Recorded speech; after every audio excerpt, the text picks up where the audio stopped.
C'est votre vie s'intéresse ce matin à vos yeux.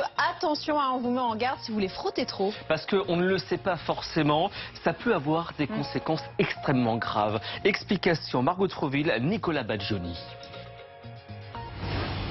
C'est un geste banal.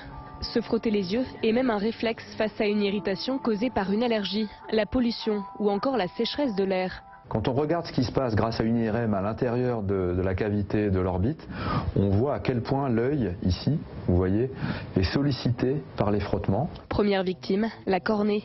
Des frottements répétés peuvent l'abîmer et entraîner un kératocone.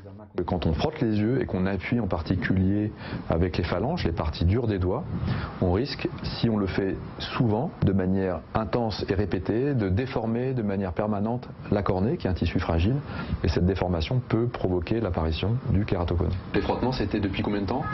Depuis quelques années, depuis 3-4 ans à peu près. Cet interne en médecine souffre d'une forme légère à l'œil gauche, celui qu'il s'est frotté régulièrement. Je pense qu'on n'est pas assez informé là-dessus. Autour de moi, il n'y a pas grand monde qui connaît ce qu'est le kératocone et comment le prévenir. Selon ce spécialiste, dans un cas sur deux, le kératocone implique le port de lentilles spécifiques. Et pour un patient sur 4, une opération. La principale technique chirurgicale qu'on propose, c'est la pose d'anneau intracornéen.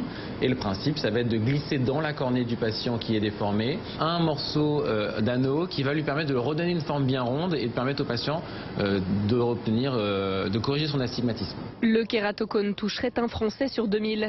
Une estimation car cette pathologie reste largement sous-diagnostiquée.